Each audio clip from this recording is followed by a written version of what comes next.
Good evening.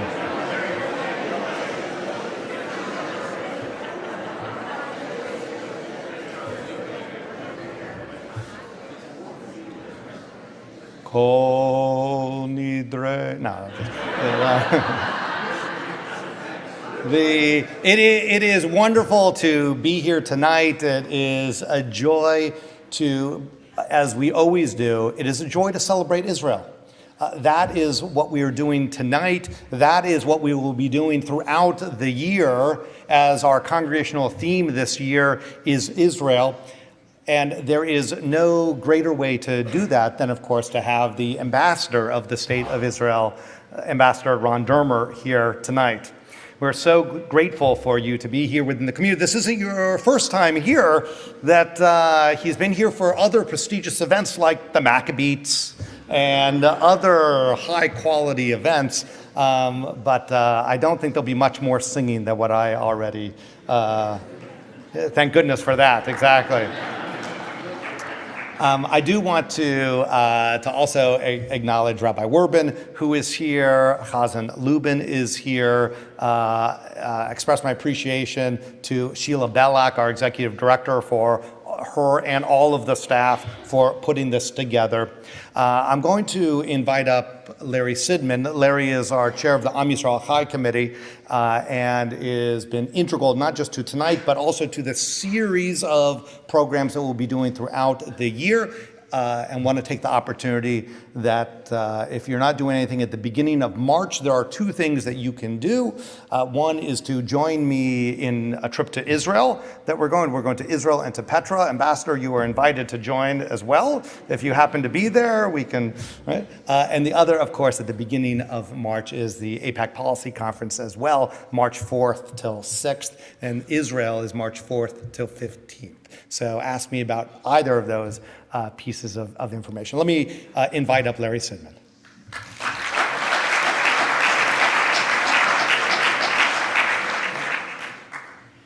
Mr. Ambassador, Rabbi Harris, Rabbi Werbin, thank you all. I echo the warm welcome that Rabbi Harris conveyed. I'm here only to do one logistical matter, which is that we are going to be accepting written questions from the audience, and I will be posing them to the ambassador. There will be members of the Am Yisrael Chai Committee available to collect the cards from you. So about 2 to 3 minutes before the anticipated conclusion of Ambassador Dermer's prepared remarks, just lift up your finger and people will come and collect them. And then you will have an opportunity to engage directly with Ambassador Dermer. So without further ado, I turn the mic over to our colleague and congregant Brad Wine, who made the initial foray to the embassy, culminating in tonight's event. Brad, who will introduce the event.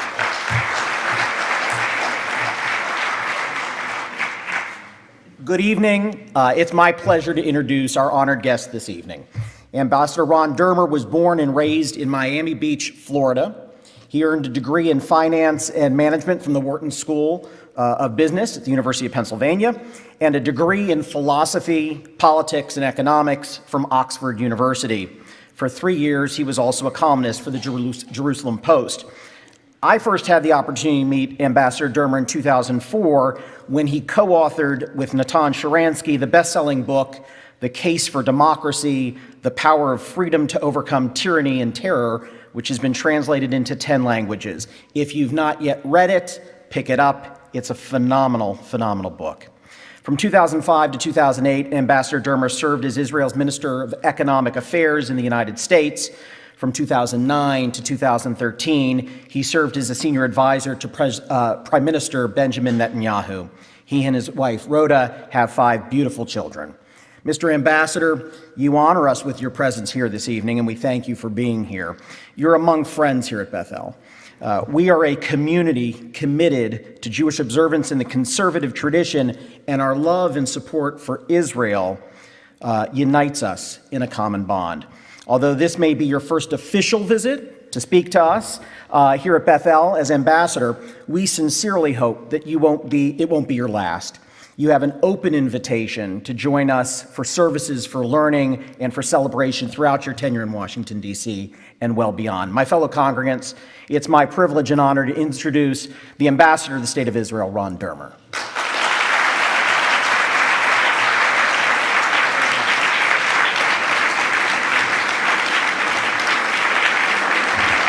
Thank you.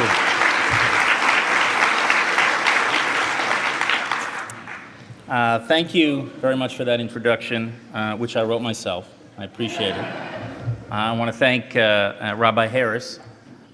First, let me introduce my colleagues from the embassy. Maybe they could just sort of stand up. My DCM, the Deputy Chief of Mission, if you don't know, he's the person who I get to be an ambassador and run around and do stuff because he's actually runs our embassy and does a terrific job. Reuven Azar.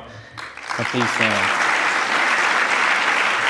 And then my other colleagues, Itai, our spokesman, Yaron, the head of public diplomacy. So if Israel does a lousy job explaining itself, it's his fault. And then Oren, our head of academic affairs.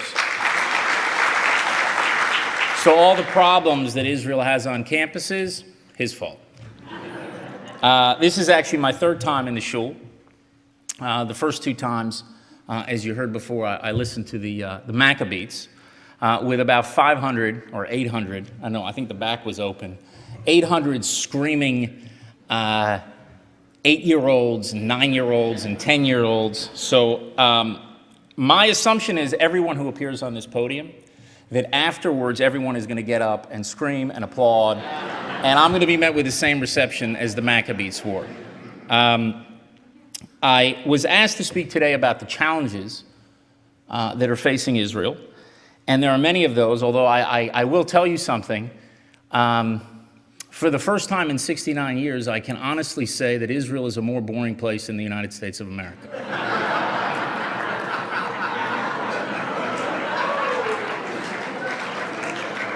You know, one of the things I used to tell people to describe just how intense a place Israel is, I would tell them that Israel is so intense that Israelis actually go to Manhattan to unwind. And if there are Israelis here, they know that is true. But right now, I think Washingtonians should go to Tel Aviv to relax a little bit. But while we may be a little more boring, we still have at least as many challenges as you do here in the United States. We have the challenge of trying to forge a lasting peace with our Palestinian neighbors. It's not a new challenge. It's one that we've faced for a couple of decades now. And that's a challenge because we're not just signing a piece of paper. We have to have a real peace, a genuine peace that's going to last.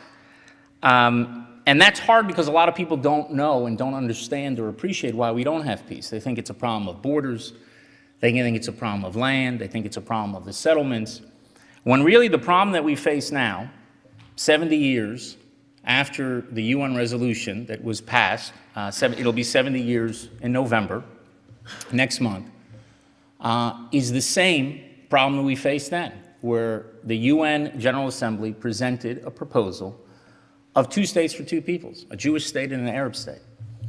And then it was the refusal to recognize a Jewish state in any boundary, and that remains the same problem that we face today, the refusal to cross this Rubicon and for the Palestinian national movement to accept the fact that the Jewish people are there by right, not just by might.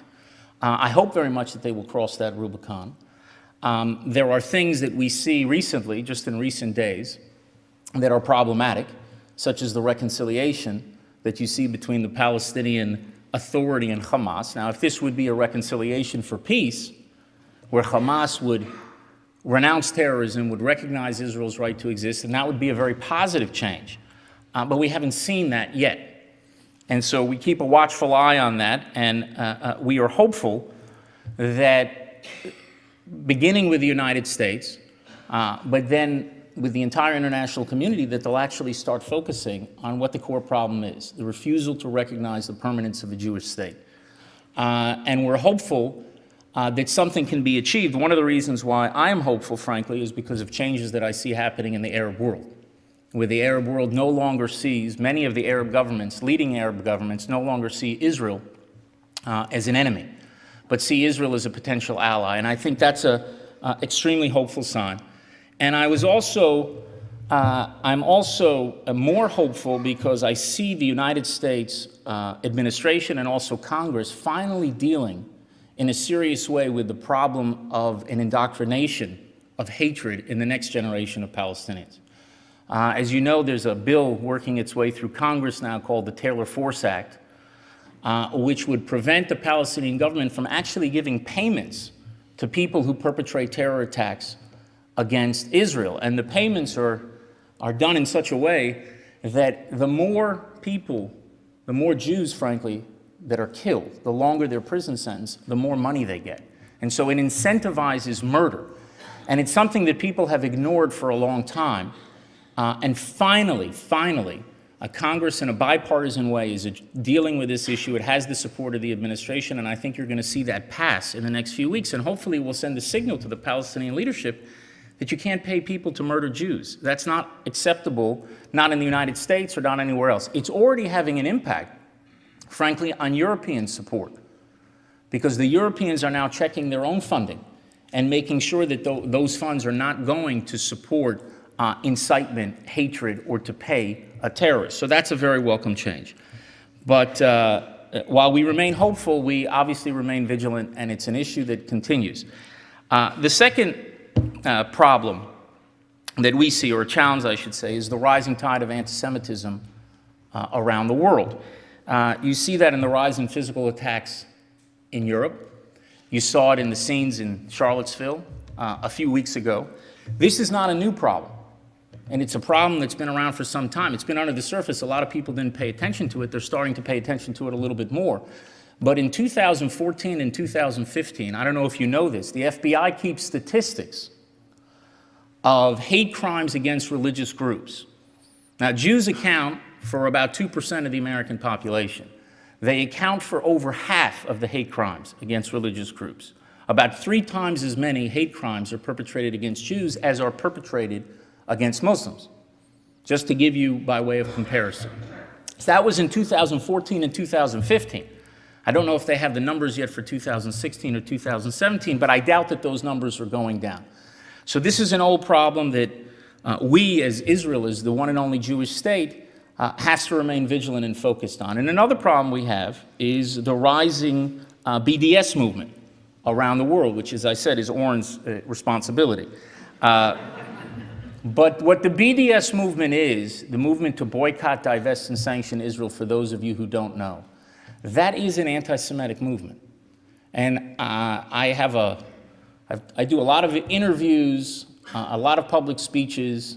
You don't hear me use the word anti-Semitism often, not against individuals and not against groups. And I don't just simply pin a scarlet letter A on anyone.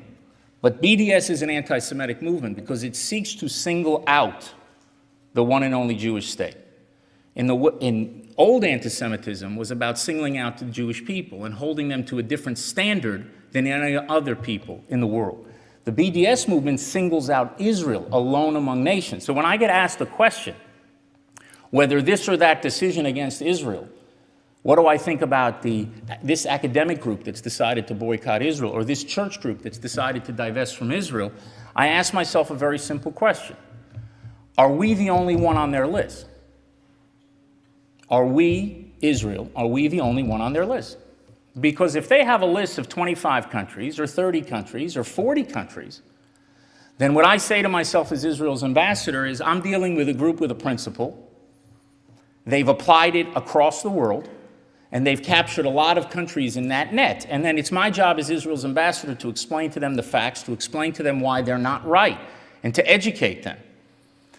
But when we are the only country on that list of a group of international academics, or a church group, whether it's in this country or another country, or any international organization, then there's only one principle behind that, and that's called anti-Semitism, and it has to be confronted, not because it's an economic challenge to Israel. Those people who think it is don't understand the strength of Israel's economy. I have news for most of you here, maybe not for most of you because you may follow things a lot more closely. The major high-tech companies who are investing in Israel, they're not investing in Israel because they're Zionists. If they were, BDS would be an economic threat to the country. They invest in Israel because they want access to one of the most dynamic and innovative workforces on the planet. So I'm not concerned that BDS is as an economic challenge to Israel. I'm concerned because it's a moral challenge to Israel, because they're trying to turn Israel into a pariah state.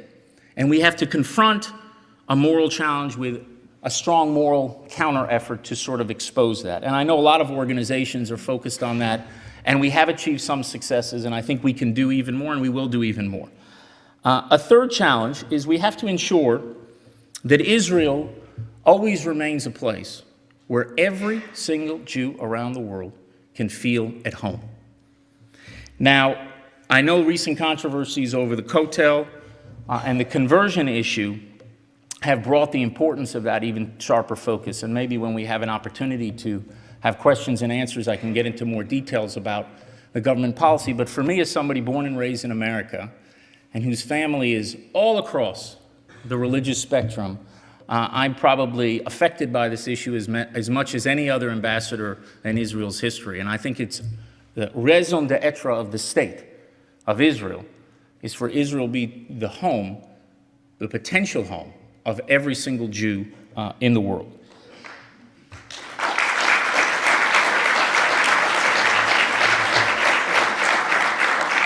But the greatest challenge that Israel faces today, the greatest challenge that we face, is the same challenge that we faced for well over 2 decades.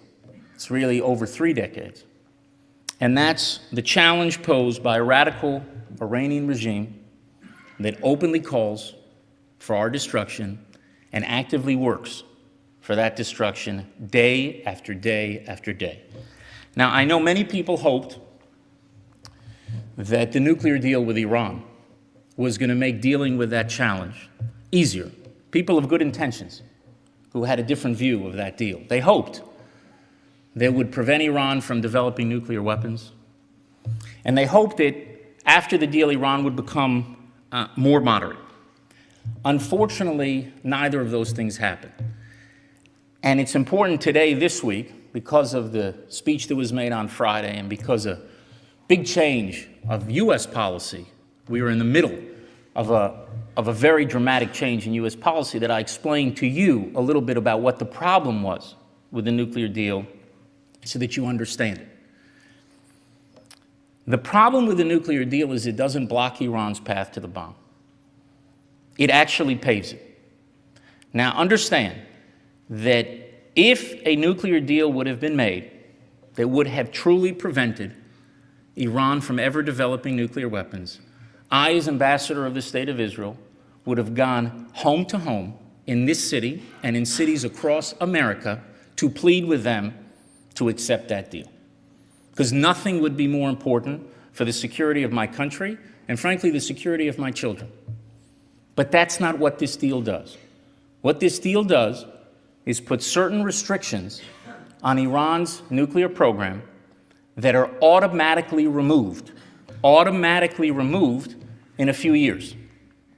They're not removed if Iran changes its behavior, if it stops its war against Israel, if it changes its policies towards countries in the region, if it stops fomenting terrorism in the Middle East and around the world. The only thing that needs to change is the calendar. All they have to do is wait. And if they wait, they won't need to sneak in or break into the nuclear club. They will simply walk in. As all those restrictions are removed, and as Iran begins to enrich uranium on an industrial scale. And the way I put it in the last couple of days, those of you who've maybe seen me running around, one of those talking heads, is what the deal did is it put us on cruise control in a car heading over a cliff. And the discussion that you hear that Iran is keeping the deal is like people telling you the cruise control is working. It doesn't matter that they're keeping the deal, Because the greater danger is not that Iran will get to the bomb by violating the deal, is that they're going to get to the bomb by keeping it. And we need to focus on the cliff. And that's what the Prime Minister of Israel was focused on 2 years ago when he came to speak in Congress, to warn about this cliff and to not sacrifice the future for the present. That was the danger that the nuclear deal posed. And I'll say something else. This deal doesn't even freeze Iran's nuclear program now. I've heard a lot of people, a lot of the other talking heads say, hey, at least we parked the program. At least we've frozen the program, right? We've kicked this can down the road. We don't have to deal with this problem for the 10 years. Isn't that better than nothing? But that's not true. Iran's program is not frozen. Iran today, as we're speaking here, is doing research and development on advanced centrifuges, which is critical for spinning the uranium for the fissile material necessary for a nuclear device. They do R&D on advanced centrifuges. One of my favorite lines in this 150-page document that I slept under my pillow, it was under my pillow for about 4 weeks 2 years ago, and I read every single line very carefully. My favorite line was this.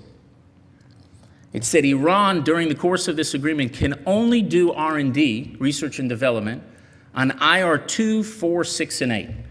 Now, those of you who are not experts on nuclear programs or play one on TV, IR 2, 4, 6, and 8 are advanced centrifuges, second generation, fourth generation, sixth generation, eighth generation. It says they can only do R&D on the IR 2, 4, 6, and 8. Today, 2 years ago, they were only using IR 1s, first generation centrifuges. Iran can only do R&D on the IR 2, 4, 6, and 8. That's like telling Apple that for the next 10 years, you can only do R&D on the iPhone 11, 12, 13, and 14. That's what it means. If it wasn't so tragic, it would be funny.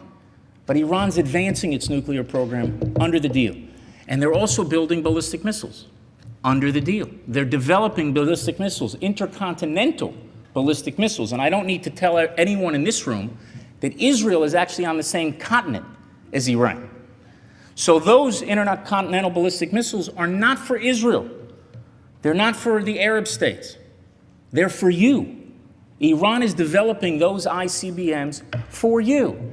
Think about the danger that North Korea poses because of this marriage of nuclear weapons and ICBMs, and think about the danger a nuclear-armed Iran can pose in the future. And the other thing is, when the deal was signed, they said, hey, it's going to moderate Iran. You remember that? It was going to help the moderates in Iran. Iran was going to join the community of nations. Iran's not joining the community of nations. Iran is devouring nations. It's in Iraq. You're seeing the news about what's happening to the Kurdish population in Iraq, and the Kurds are a very pro-American and pro-Israel population. The one who's doing that is Qasem Soleimani, the military commander of Iran. He's pushing those Shia militias to enter those Kurdish areas.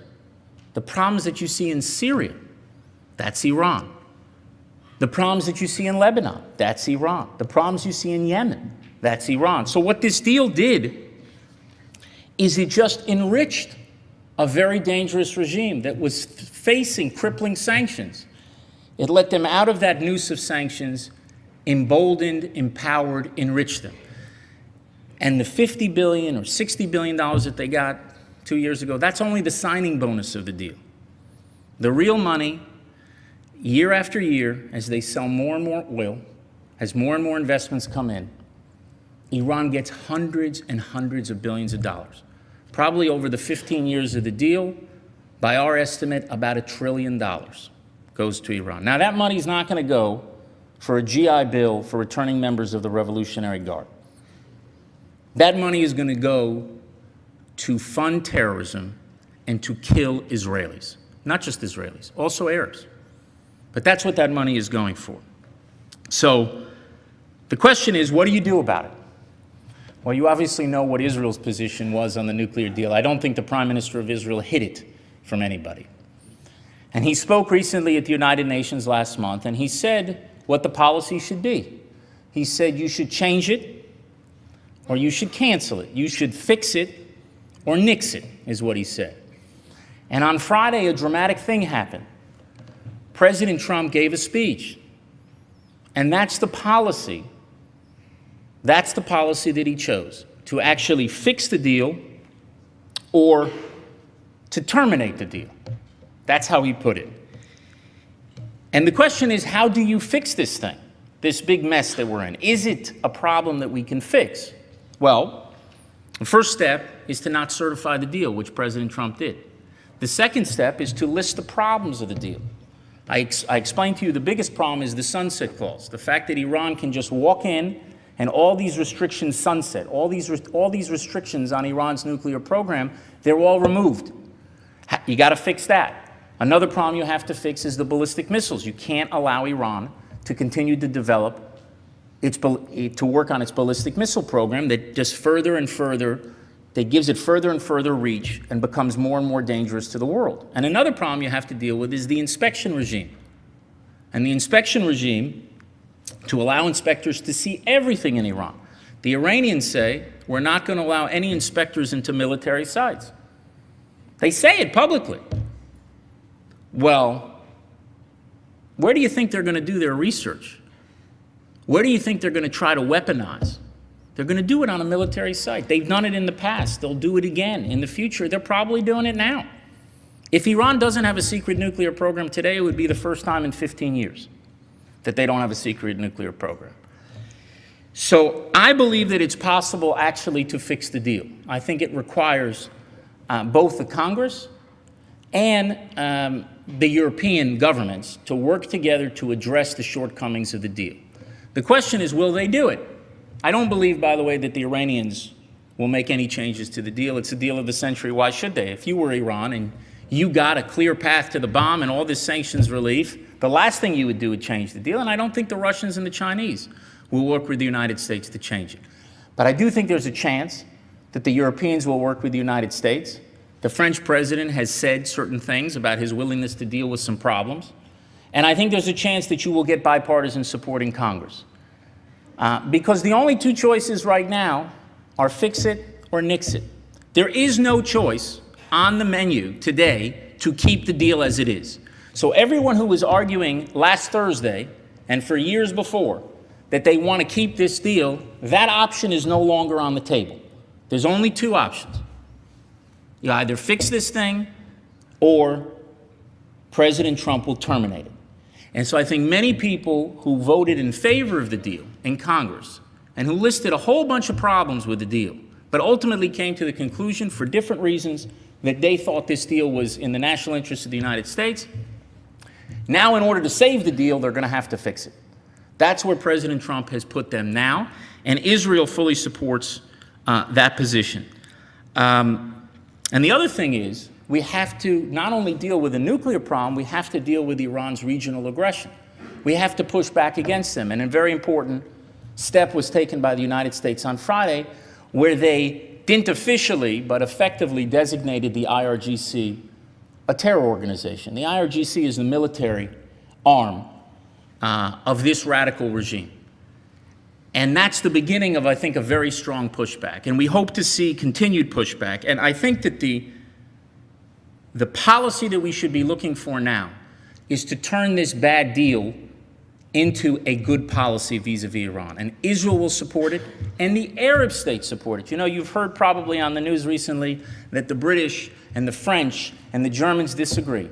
Well, with all due respect to those sitting in Paris and Berlin and London, the people sitting in Jerusalem and the people sitting in Riyadh, who were the guinea pigs of this experiment, we see things very differently.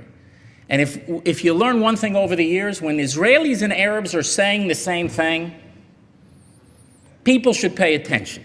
That's the ultimate no-spin zone. Pay attention to your allies in the region. Also morally, understand that when they did that deal, Israel and the Arab states, we weren't at the negotiating table. Somebody told me once, if you're not around the table, you're probably on the menu.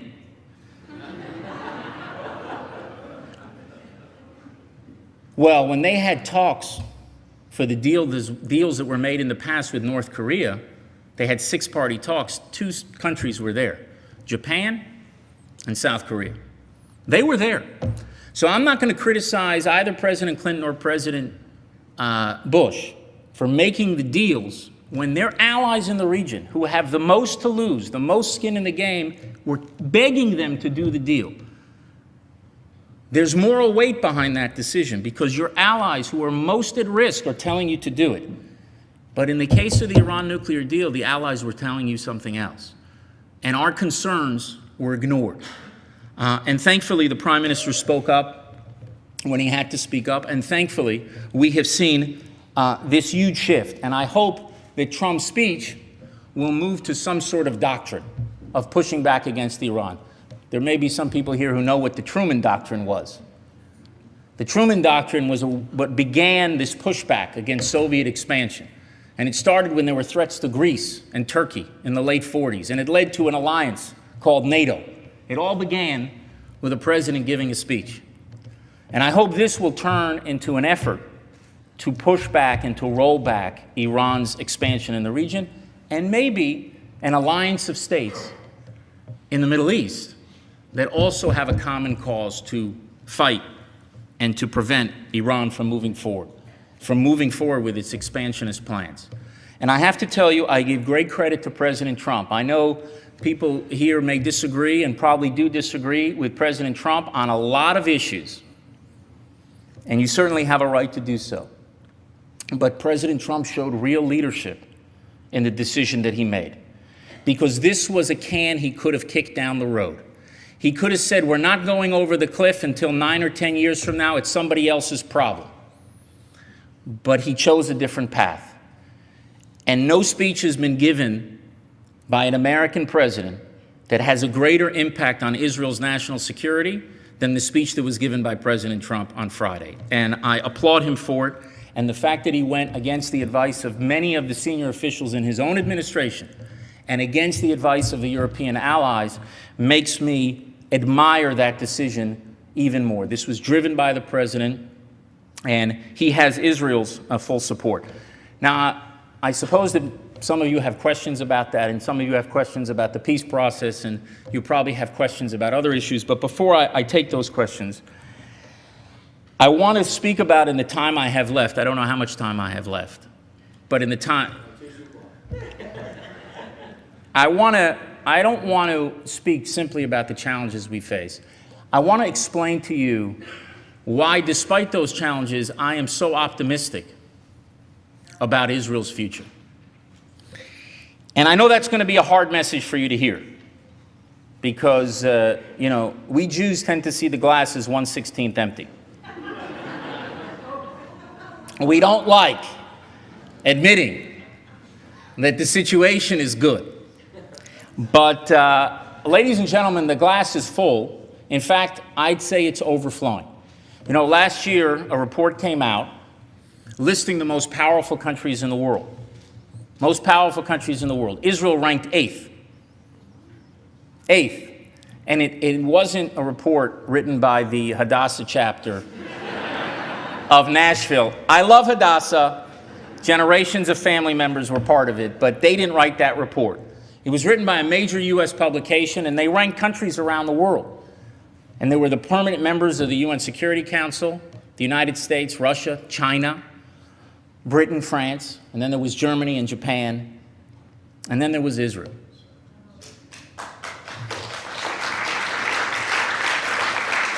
Now, that's impressive for any country, but for a country the size of New Jersey, with 8.5 million people, that's all of 69 years young, it's breathtaking.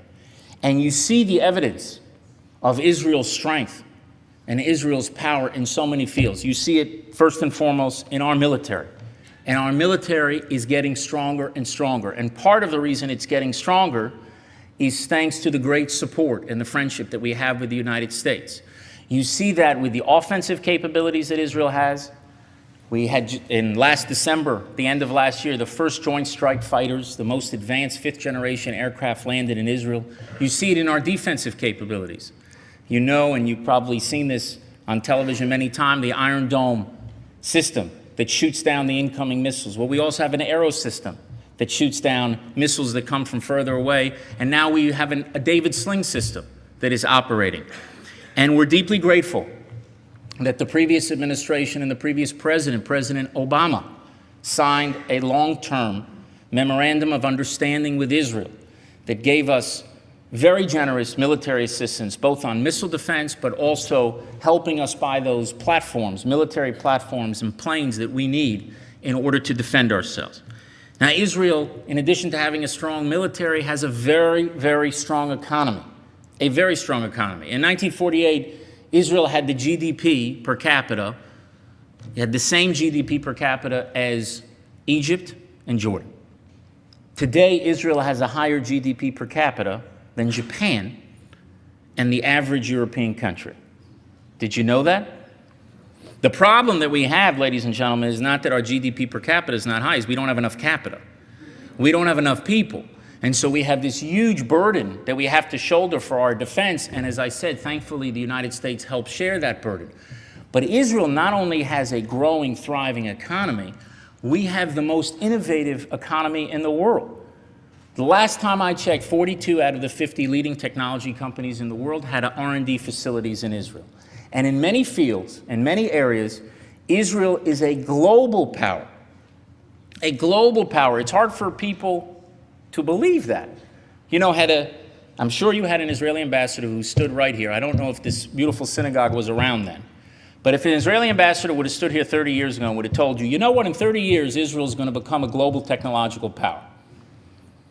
You would have said on your way out, you know, nice Jewish boy, but that's not going to happen. Well, it happened. We are a global technological power in agriculture, in water, in cyber, one of the most important fields of the future. You know, in the last 2 years, tiny Israel attracted 20% of private global investment in cybersecurity. So understand what that means. We are 0.1% of the world's population. We have attracted 20% of global investment. That means Israel is punching 200 times above its weight. So in cyber, Israel is not a tiny country the size of New Jersey. In cyber, Israel's bigger than a China. That's how powerful Israel's global power is in these important fields. And the same thing, those of you who follow news in Israel, in the area of autonomous vehicles. I don't know if you know this, but Israel has a car industry. We don't manufacture cars, and we're not going to manufacture cars. But we have hundreds of startup companies that are working on autonomous vehicles. And earlier this year, Intel invested $15 billion, which is a lot of shekels, $15 billion in Mobileye. And not only did they invest that money to buy the company, they turned over the keys to Mobileye and they say, we want you to run our autonomous vehicle industry all over the world. So Israel's strong militarily, Israel's strong economically, Israel's also strong diplomatically. That's not something that people realize, because the story you probably heard for the last few years is Israel's more isolated than ever, right? Israel's less isolated than ever. The Prime Minister this year visited 6 continents. He hasn't, as he mentioned at the UN, he hasn't gone to Antarctica. But he said that he hears that penguins are very pro-Israel because they know that sometimes the world is black and white, right and wrong. I thought it was a good line, worth repeating. But you have, not only we're going to continents that Israel never went to. He's the first sitting prime minister to go to South America just now. He was in Argentina and in Colombia and in Mexico and North America, but it was the first time that someone went south of the United States in this hemisphere. He was the first sitting prime minister to go to Australia. He's the first prime minister in 3 decades to visit Africa. So much of the world now is open to Israel, and it wasn't before. Not only are we going to them, they're coming to us. For the first time in India's history, an Indian prime minister went to Israel. Modi visited Israel this summer, the first one. Now, why is this happening? Why is Israel's relations changing across the world? Well, we told for a long time that the only way you're going to end, quote unquote, this isolation was for Israel to sign a peace agreement. Well, we'd love to sign a peace agreement if we had a partner to sign a peace agreement with. But what if their partners doesn't want to sign it with us? What does it mean? Does that mean that the world is blocked from Israel? Well, it turns out it's not at all.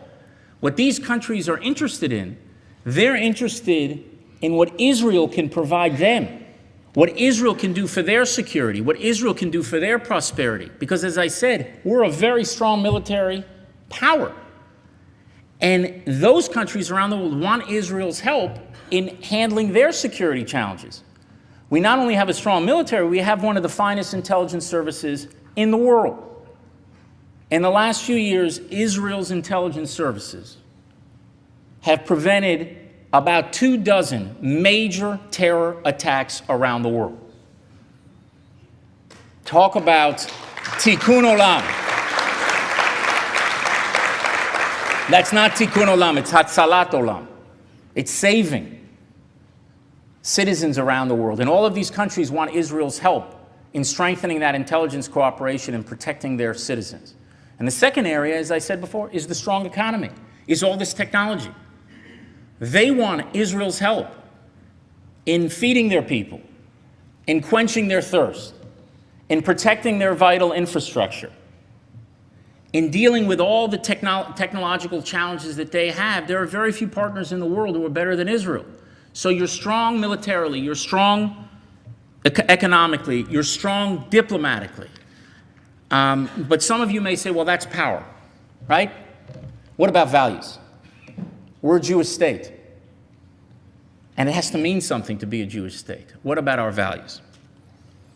Well, here I can tell you that as proud as I am of the power of Israel, I'm even prouder of the values of Israel.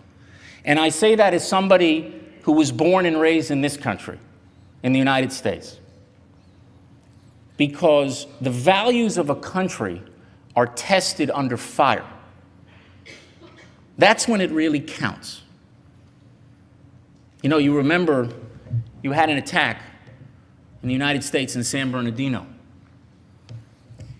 Not that long ago, I suppose about a year ago, a little bit more than a year ago.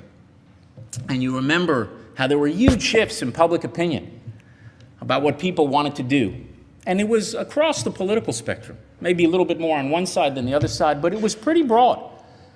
And I remember those attacks of 9/11 and the feeling that there was on September 12th in this country about people were really concerned that another attack was imminent,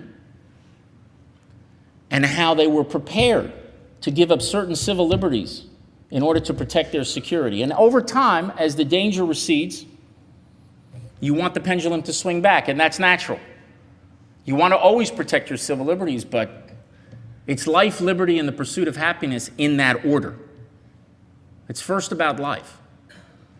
It's a natural process in democracies. But understand that Israel has been living in September 12th for 69 years. And we've never had the swings that you have in other countries. We have upheld our democratic values. Right of free speech, to have an independent court, respect for our minorities, things that constitute real democracies, not just on paper with phony elections that don't mean anything, but real democracies. That's what Israel has been since the day it was born and until now. And I don't, as ambassador, because of that reason, because I always ask myself what I call the WWAD question whenever I face a dilemma. It's what would America do? Because I think this is a moral nation and a just nation that has been not a perfect nation. There's a difference. Israel's not a perfect country, but I'm not defending Israel against the standard of perfection. There's one place where we can do that. It's in the Israeli Knesset, where we always want to try to do better. When I'm defending Israel in the world, I want Israel to be judged as every other country is being judged. And if they judge Israel on that standard, based on a country that faces security threats faced by no other democracy on earth, then they should not attack Israel's democracy. They should marvel at Israel's democracy. And one day, it may take many decades, perhaps after we've achieved peace with our neighbors, people will look back and will marvel that Israel kept its democratic nerves in the middle of this storm. And I could not be prouder to defend Israel's values because of that, and to defend Israel's contribution, as I said, that we're making to the world. Our technology in the cell phones you use and the computers you use. Someone once said that if people really want to boycott Israel, they should go all the way. Meaning get rid of your computers and get rid of your cell phones and go to your medicine cabinet and take out all those drugs. Because in Israel, they're working and have made major advances in Parkinson's, major advances in dealing with multiple sclerosis. That's coming from Israel, and in so many other ways that Israel shows its values and its contribution to the world every day. And you see it in our compassion. When you have people in Syria being slaughtered, and Israel takes them in to be treated in our hospitals, not dozens, not hundreds, thousands at this point. And you see it when we're the first one on the scene in Haiti, or the first one to go to Nepal, or the first one of the first to come after there's an earthquake in Mexico, in our search and rescue missions. You see our values in every day. But I have to tell you, beyond my optimism about Israel's future, and beyond even the pride I have in Israel's values, for me, the most overwhelming feeling I have when I think about Israel as we near our 70th birthday is incredible gratitude, a deep and abiding gratitude. And that's something I have tried to remind Americans, but in particular American Jews, and anytime I have an opportunity to travel throughout the country. The gratitude that we should all have, that we live at a time when there is a sovereign Jewish state.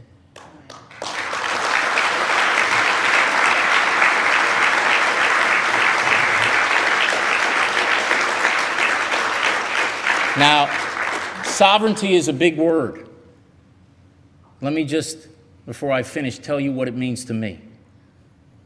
Sovereignty has given a powerless and a stateless people, which we were for 2,000 years, has given us three priceless gifts. The first thing it gave us is a voice. The Jewish people today have a voice. We used to not have a voice. There may be people here sitting in these pews who remember what it was like to have to beg Polish diplomats to go to Washington, D.C., and to tell them what was happening in Europe. And even today, a lot of people haven't made the transition to know that we're a sovereign nation. They say to me all the time, I get this almost daily, I know somebody who knows somebody who knows the senator. So maybe I can introduce you. And I say to them, if I want to speak to the senator, I'll pick up the phone. And it's not because of me personally. It's because I represent the sovereign state of Israel. And this change and this transformation from begging others to help us make our case to ourselves being able to make the case, whether it's the Prime Minister at the United Nations or in a speech to Congress, or whether it's an ambassador who can go on CNN or BBC and to defend the Jewish state and the Jewish people. The first thing I think about when I'm in that chair, every single time, is how privileged we are to have a voice. That's the first gift that was given to Israel. The second gift that was given to the Jewish people by having sovereignty is a refuge. I spoke about the problem of anti-Semitism around the world. And you can see what happens in Europe. And a lot of people are asking themselves a lot of questions. What's going to happen here? Is it going to get better? Is it going to get worse? Is the government going to crack down? Is it not going to crack down? All sorts of questions that people are asking. But you know, there's one question that no one's asking. And that was the question, for those of you who read Jewish history, that was the question that Jews for centuries were focused on. Where are we going to go? That was the question Jewish communities all around the world were asking themselves generation after generation after generation. If something happens, where are we going to go? We no longer ask that question as a people because Israel is an answer. It may not be the answer, but it's an answer for every single Jew around the world who tomorrow can go to Israel. And that's something that we should be deeply grateful for. And many Jews from many parts of the world have taken advantage of that. From the Jews who left the killing fields of Europe after World War II, to the Jews who came from the Middle East and North Africa, many of them thrown out of their countries. From the Jews from Ethiopia, who we airlifted to freedom. To the Jews of the former Soviet Union, who flocked to Israel by the hundreds of thousands when the Iron Curtain fell. A refuge. That was the second great gift that Israel gave the Jewish people. But the most important gift, the biggest transformation of all, is that Israel provided the Jewish people with a shield. For 2,000 years, we were stateless and powerless. We had to beg others to defend us. We had to beg the local policeman or the magistrate to stop the massacre, to do something to prevent the pogrom. We had to beg prime ministers and presidents to do something to protect us, to prevent the mob from coming to slaughter us, to bomb the tracks leading to our annihilation. Today, the Jewish people do not beg others to defend them. Because of the state of Israel, today the Jewish people defend themselves. That is the single greatest gift that Israel has given to the Jewish people. It didn't end hatred towards the Jews. It just gave us the means to defend ourselves against that hatred. So when you think about all the challenges and all the problems that Israel has, remember that your grandparents and their grandparents and their grandparents, going back 100 generations, would have given anything to trade their problems with ours. 100 generations dreamed of having the privilege that we have. 3 generations of Jews have lived that dream. And with that privilege, in my view, comes a great responsibility. And that's to secure that dream for future generations. And that privilege does not just fall on the shoulders of a prime minister or of an ambassador. That privilege falls on the shoulders of all of you as well. And I should say, in being here tonight and in working to strengthen this synagogue and this community, you are partners in our effort to secure the Jewish future. Thank you.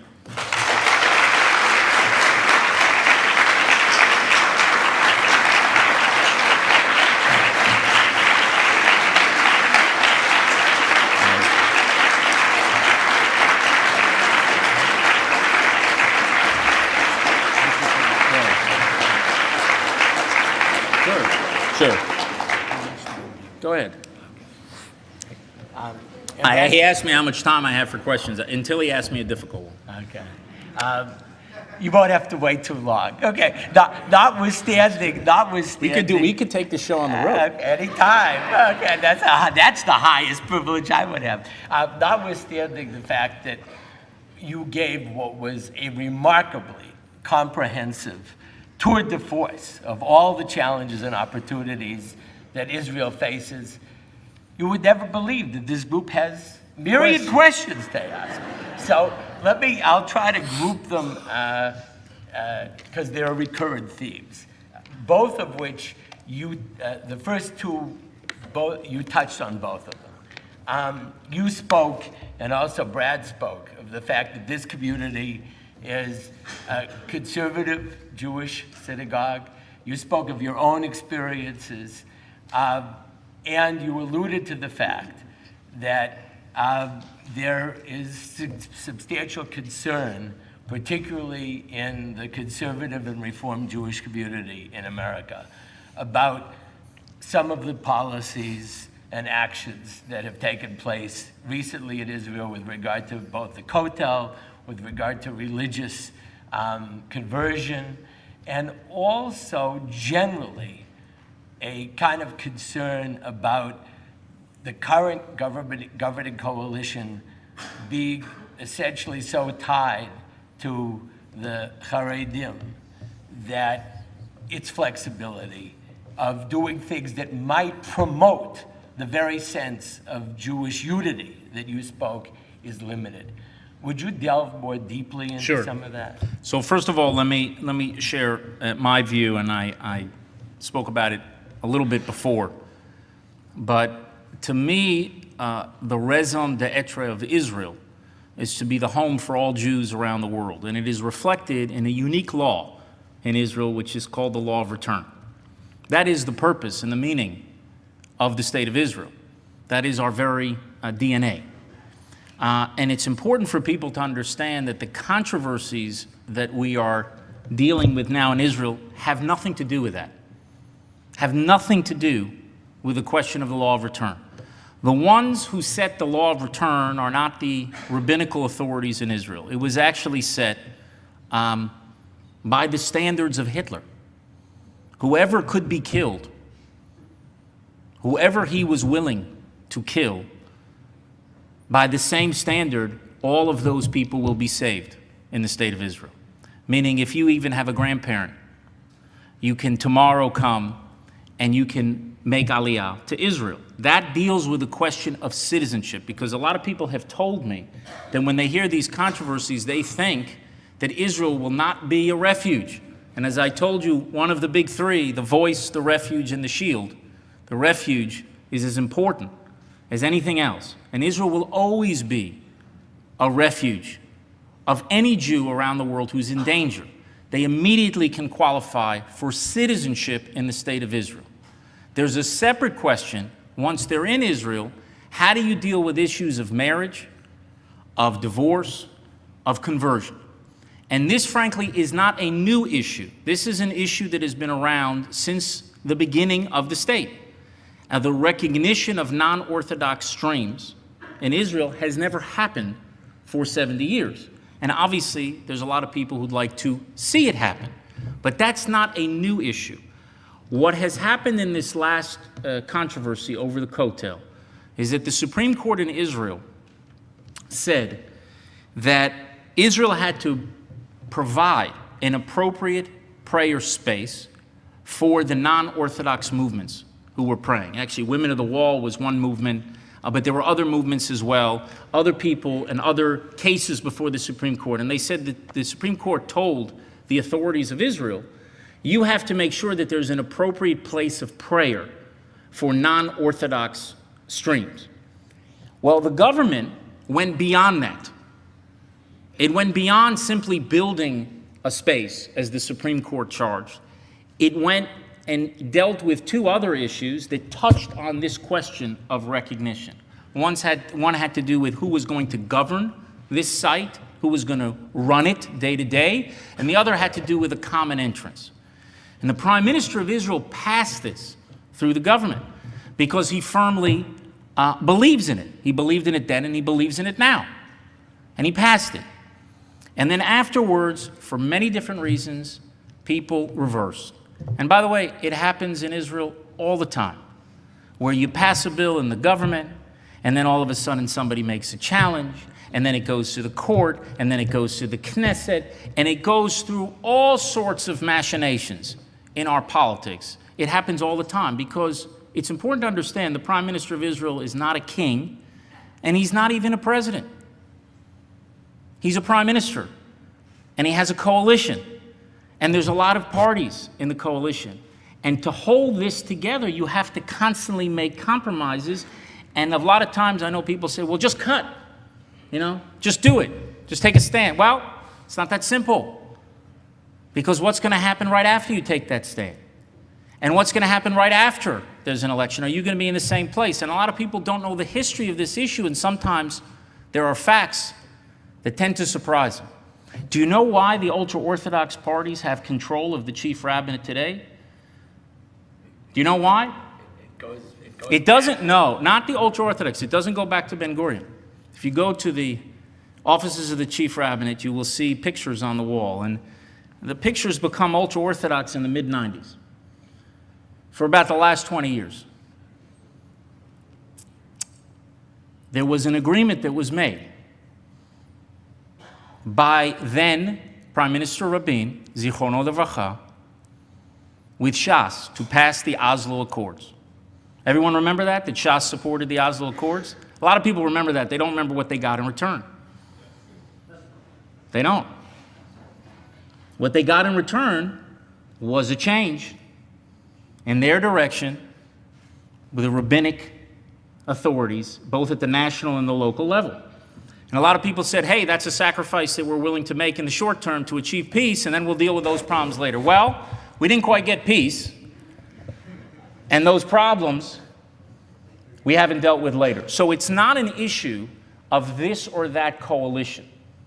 And if people think it is, then I think that they are sadly mistaken. We in Israel are a democracy, and the ultra-Orthodox population is part and parcel of that democracy, and they will continue to be a part of Israel's democracy, and they're a growing part of Israel's democracy. And it's been my experience in Israel that in order to effect change, you have to work very hard to generate consensus, and it takes a long, long time. It doesn't happen in a day. And sometimes when you think you have a great answer, and you just cut and move ahead, what you find is you take one step forward and two steps back. I'll give you an example. You remember a few years ago that there was a controversy, which has now come back again, of ultra-Orthodox serving in the military, right?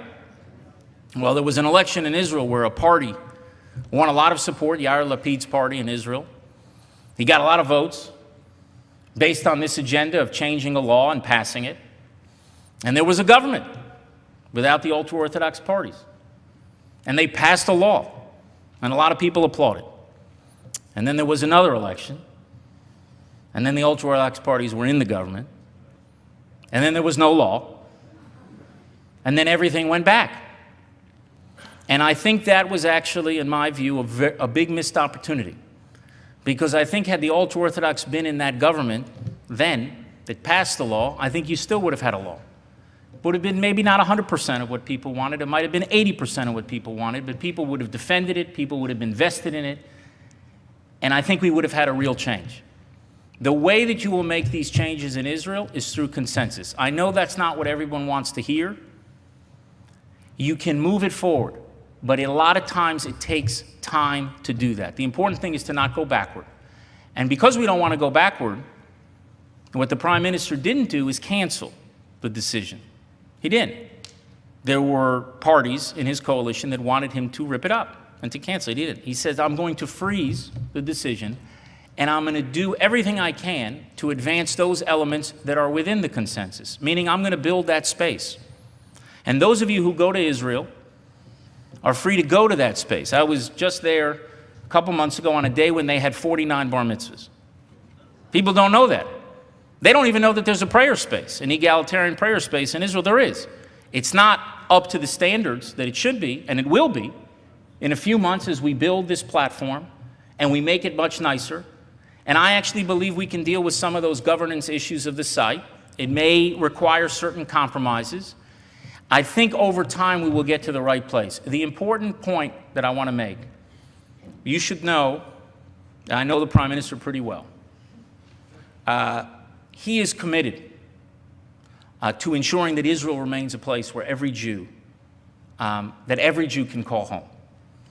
And he will advance as much as he can, and he will continue not only to be the backstop so there's not a reverse, but to use every opportunity to push this issue forward, because it's important to him personally, and it's important for Israel's relationship with diaspora Jews around the world. Thank you so much. Next question, again, something that you had touched upon, was you had indicated that the rapprochement, as it were, between Hamas and the PA could be problematic. And the press here some say it's an opportunity, some say it's a real problem. Would you delve a bit more deeply into your perception of that and how we should engage on that subject? Well, it would be an opportunity if Hamas changes its spots. If Hamas renounces terrorism and recognizes Israel's right to exist and disarms its military forces, then it would be an opportunity for peace. But it's not doing that, and it's saying it's not going to do it. What Hamas wants to do is copy the Hezbollah model in Lebanon and wants to copy that in Gaza. It wants a situation where it can continue to build its military machine and let the Palestinian Authority, Abu Mazen, run the civilian affairs. And that's not something that we're going to accept. Sort of Hamas will be underground in all their tunnels with all their missiles, and above ground, the ones who will take out the trash and the one who will deal with citizen services, that'll be the Palestinian Authority. That we can't accept. If we see a united Palestinian government that's united for peace with Israel, then we will be happy to negotiate such a peace with them. But we don't see that. There is no evidence of that.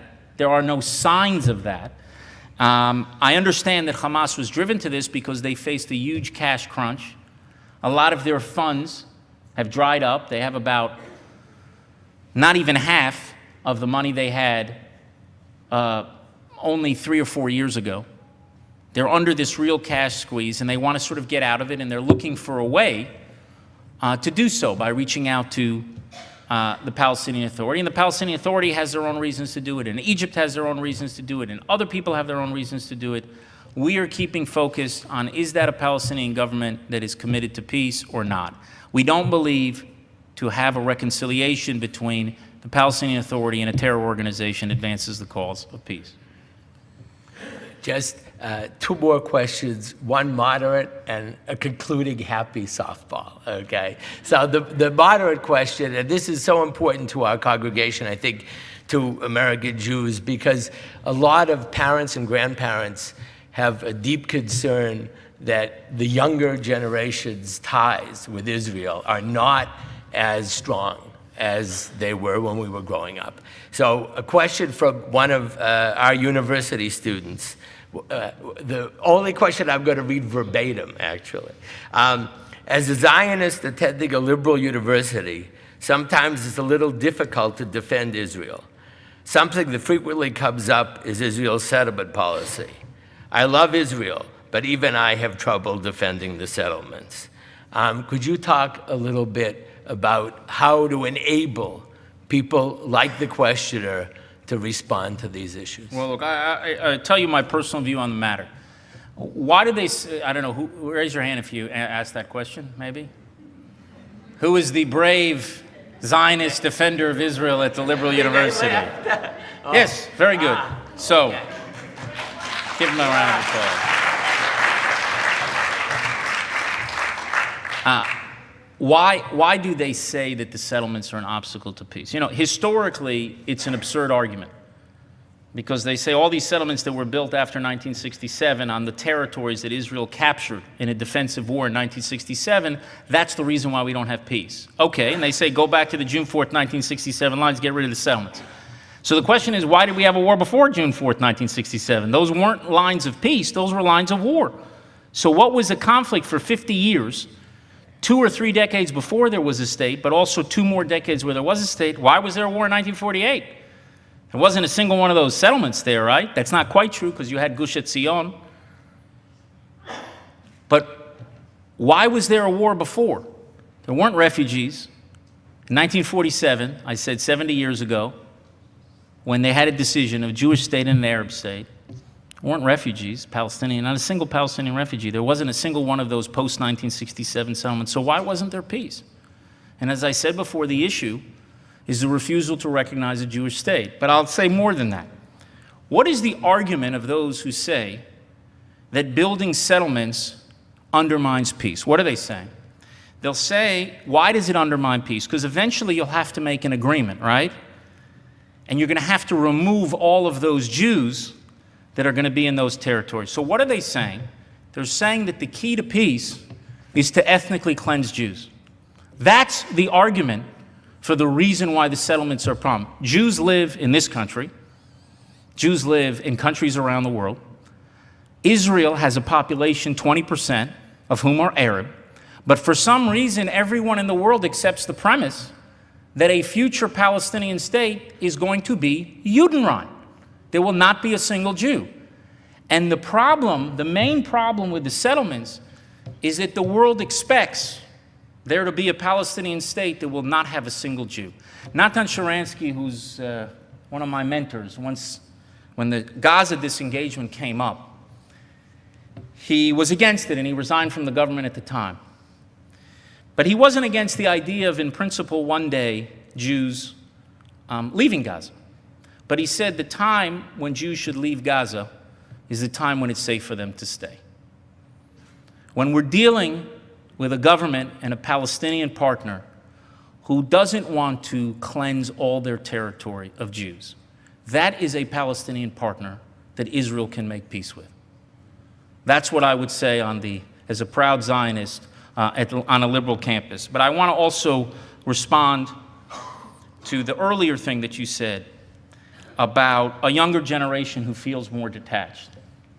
Look, if you are not over the age of 75, you do not remember what the world was like without an Israel. If there are people here over the age of 75, they might remember what that world was like. And it wasn't a pretty world for the Jewish people. If you are not over the age of 55, you don't remember what it was like to have a vulnerable Israel. An Israel where there was a strong sense among Jews, despite the pride they had, that at any moment it could be destroyed. And Israel, as I said, is a very, very strong country.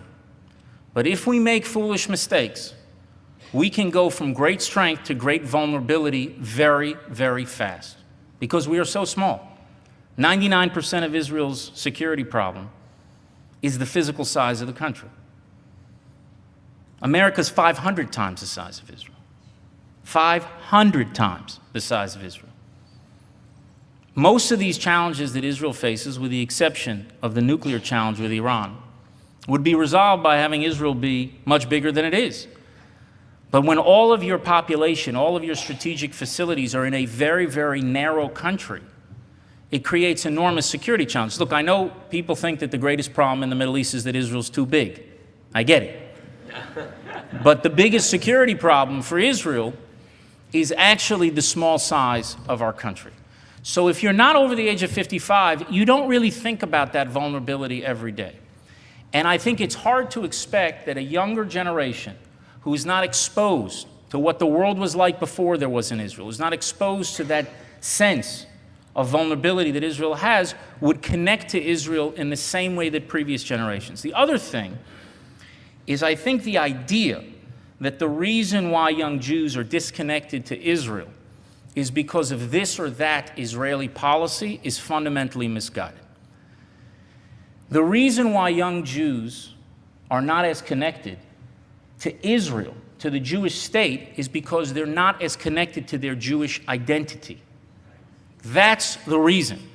And my most illustrious predecessor, perhaps that was Abba Eban, but probably a close second is Yitzhak Rabin. He was asked when he was Israel's ambassador almost 50 years ago, he was asked, what is the one thing that American Jews can do for Israel? And he said, strengthen Jewish identity here, strengthen Jewish education here.